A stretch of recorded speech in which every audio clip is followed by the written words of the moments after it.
Viewers, welcome back to my channel. My name is Tracy Tiffany My name is Nancy Mungai.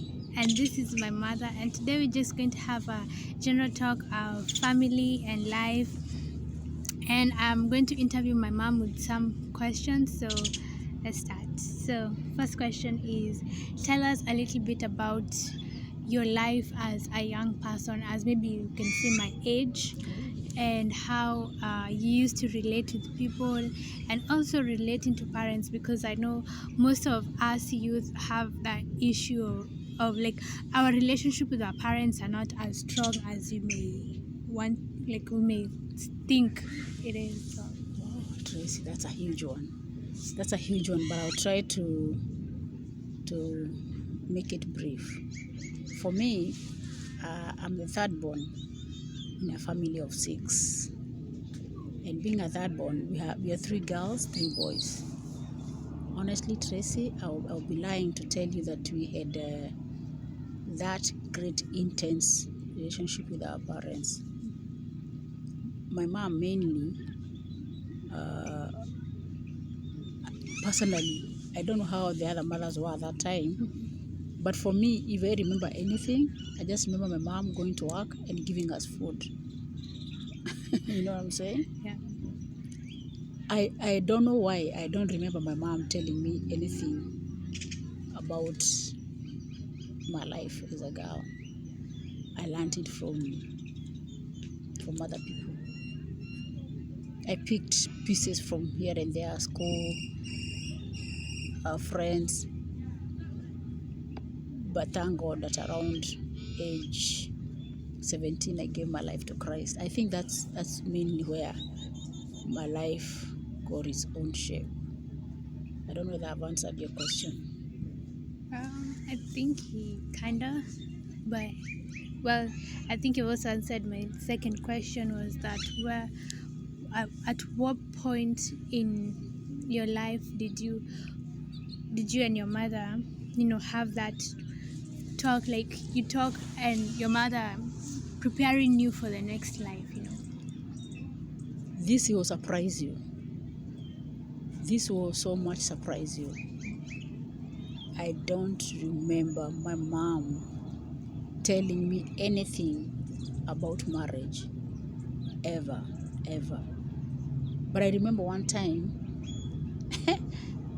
I went and slept out, something she had not seen before. But then I came, I told her, let me go to sleep. I think for her, she started suspecting I could be pregnant. I still remember to today, I was very young. Yeah. You know, there you hang out with girls and you just feel like when you come, you just want to sleep. Yeah. I remember my mom now, she was like, oh, you're not feeling well? She came now to my bed, you're not feeling well? I remember she started touching me, my body, like pressing I noticed she was concentrating on my stomach. And I wondered, why was she trying to massage my body, like pushing? I noticed the part now I remembered later, the part she was concentrating more was my stomach, and I thought she thought I'm pregnant, but even if I was, she had never told me anything about. She never told me anything about it, ever. Okay, so do you feel like now as a grown-up, do you feel like your life would have been better if maybe your parents had prepared you for this life and maybe told you about relationships and how to handle certain things? It may even be just as simple as even just being able to organize the house or something like that. Like, just, do you think your life would have been better if your parents now told you? Talk about organizing the house. Remember, I'm brought up from Africa, and when you're talking about a house, you're talking about some few rooms. So the organizing we were doing is just sweeping the floor and you clean up. It's so quick, and mainly that was organized. Somebody had to do it. Like me being the third born, I remember doing most of those chores because from when I was young, I was a bit sickly, and so I never used to get the hard chores like farming. So many they would leave me at home and do those small home chores. And then my sister also was very good at that. My sister was very good at that. She would do it.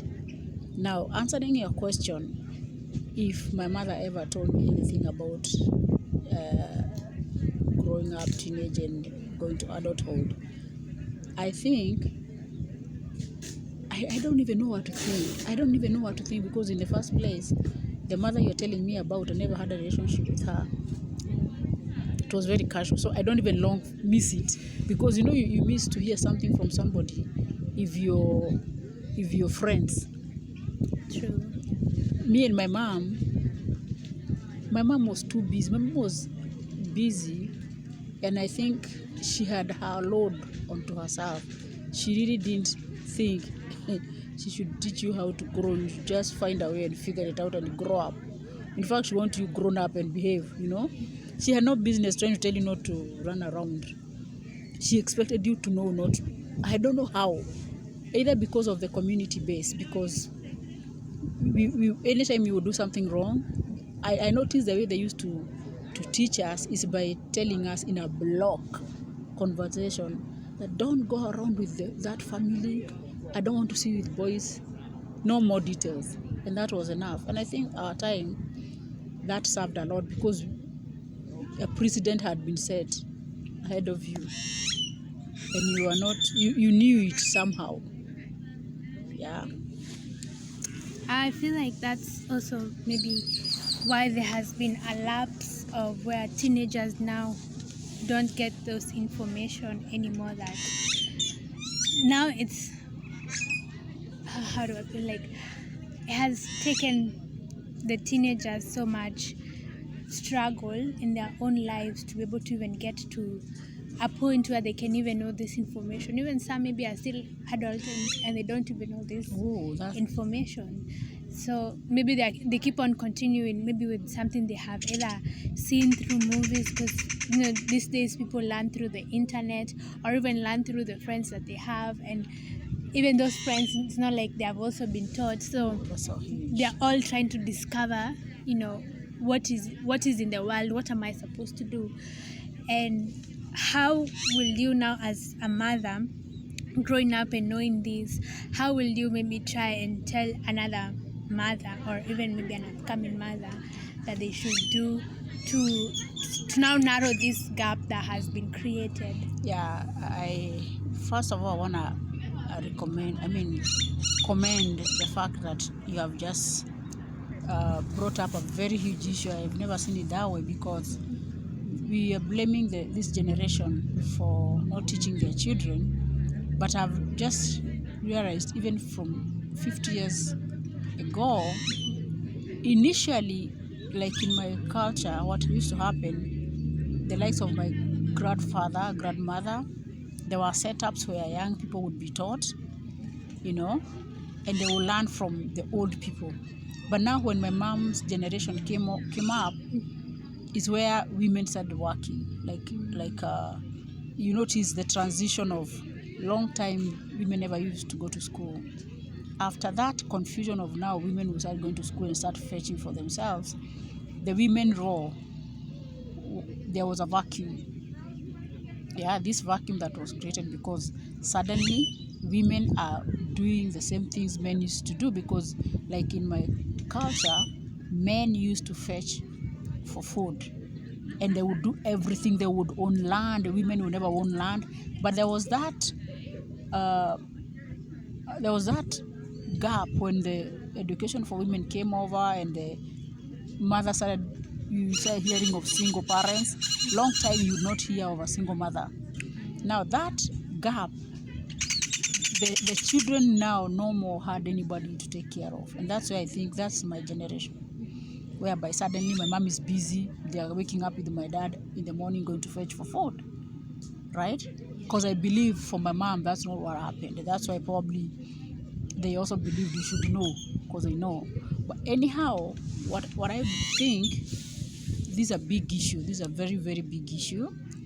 We should understand that this gap that has been created, somebody must try to narrow it down, because things are going haywire. True. At least us, we were able to learn from 1-2 people who knew about it and they were straightforward. But now, after that long generation lapse, things have really changed. We have a different setup totally. We have the internet and we have to curb this menace before it goes too far. That's now the generation you come in. Yeah. At least for me, I was able to take over from what I'm seeing my other people doing. But for you, your generation is really learning from the wrong people. That's nice. Another thing, maybe. Okay, do you have like any question that you may want to ask, or? Not exactly a question, I would say, but maybe I would still want to add on to what I'm saying here, because I felt like I've not even exhausted that point, whereby now that we are in a new generation, and I always believe the generation started when both parents started working. Now that we cannot stop that, parents must continue working.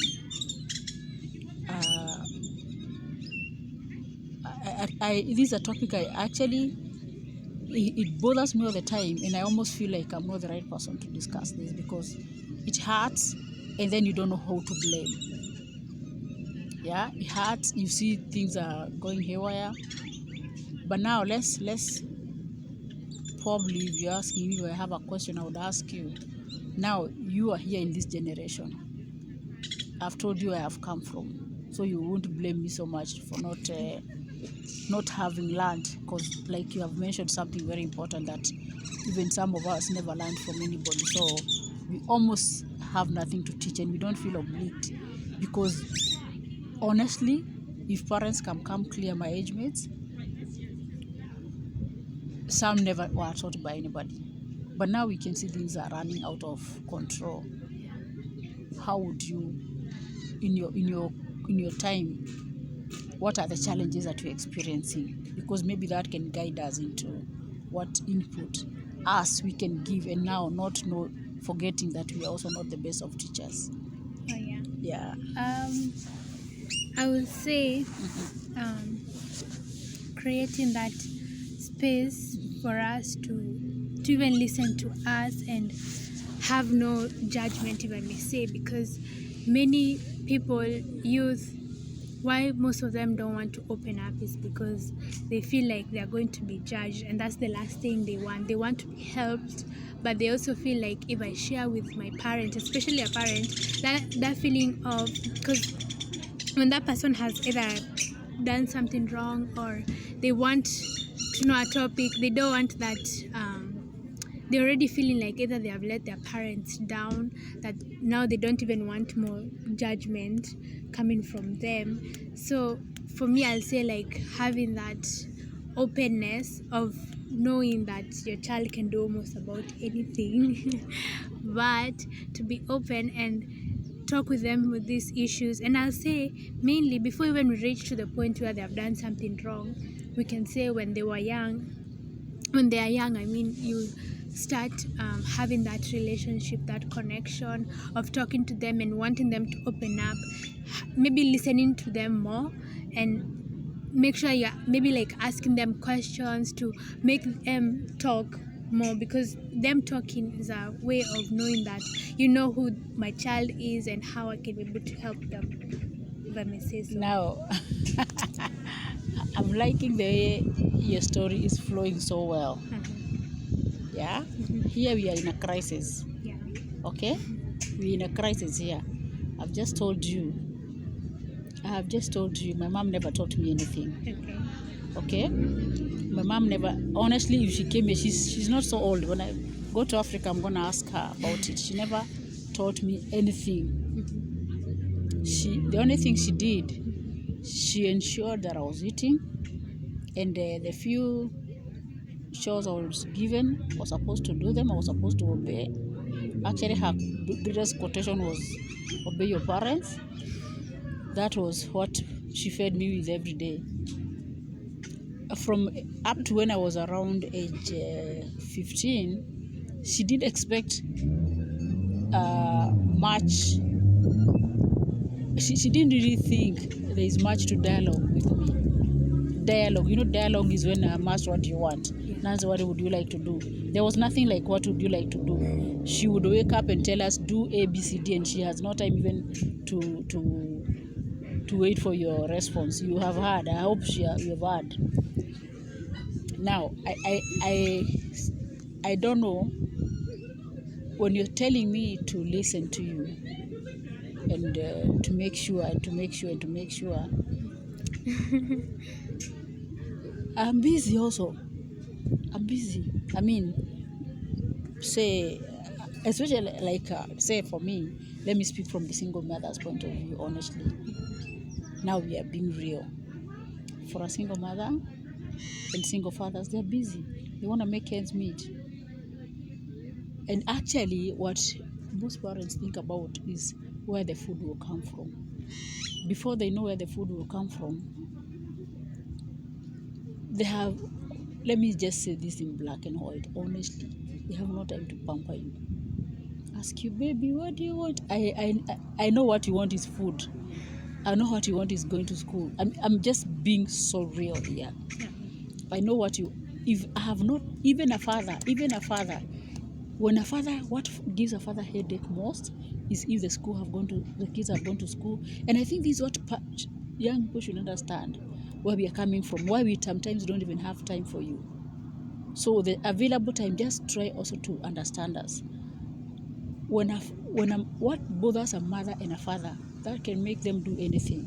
When you wake up in the morning and you don't know where the school fees will come from, you don't know how your children will eat, you don't know how to pay rent, that is enough headache for these children, for your parents.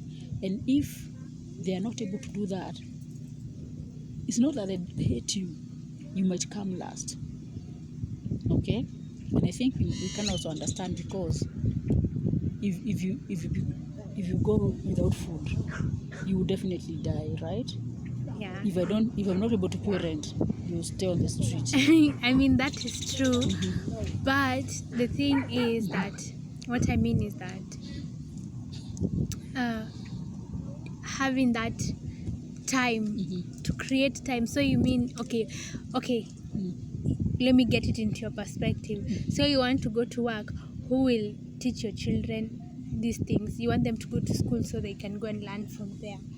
That's There's that, even if it's not a time where you're creating at 2 hours, or if that's even, like, even if it's just 5 minutes per day, to create that time so they can know at least you're there. Because most of the times, the people around, even especially here in America, people don't have that friendships where they go out to talk to others, because they are themselves, they already have issues they want to take care of in themselves. So people have this separation, whereby now my parents have gone to work, my friends also have their own issue, I'm here with my own issue, so who will I talk to?